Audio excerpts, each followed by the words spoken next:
Well, here at home, Singapore's race to have all vehicles running on cleaner energy by 2040 is clocking gains, with registrations for new zero-emission vehicles nearly tripling from last year. But exactly how EV-ready is Singapore for EVs to go mainstream?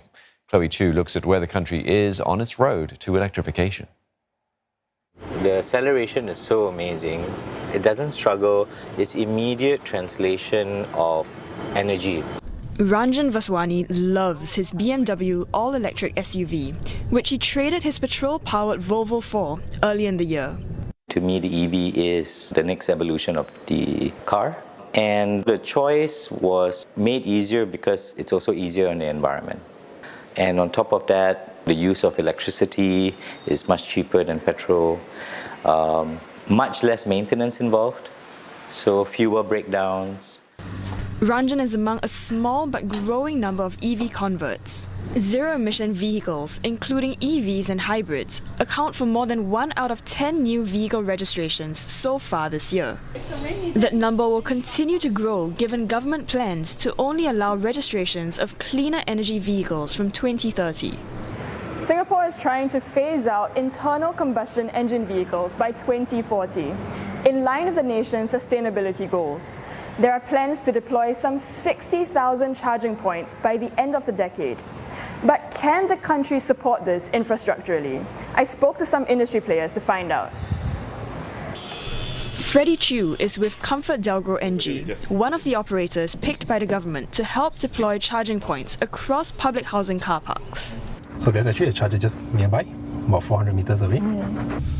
He says when it comes to choosing where to install EV chargers, accessibility is crucial. The process began with us basically identifying the car park lots and to look for locations to put the EV chargers. And to do so, we actually consider the accessibility and also the convenience to our EV users. The other considerations that we will have is the safety and also the close proximity to the power source. And therein lies a major challenge. These power sources often do not have enough juice to charge multiple EVs. So what we see today on the ground is that a lot of the car parks in Singapore, whether they are public sector or private sector, there is a limitation in terms of power supply. Operator Charge Plus says this is because most car parks here were not designed with electric vehicles in mind. To overcome this, some operators are using what's called smart charging technology, adjusting the charging speed based on available power supply so that 2 or 3 times more cars can be juiced up on the same power load. But they say this is just a temporary fix. That problem can only be addressed by smart charging solutions only for the next 3 to 5 years, because in the longer run, there needs to be a more systemic relook at how we can increase power supply to many car parks.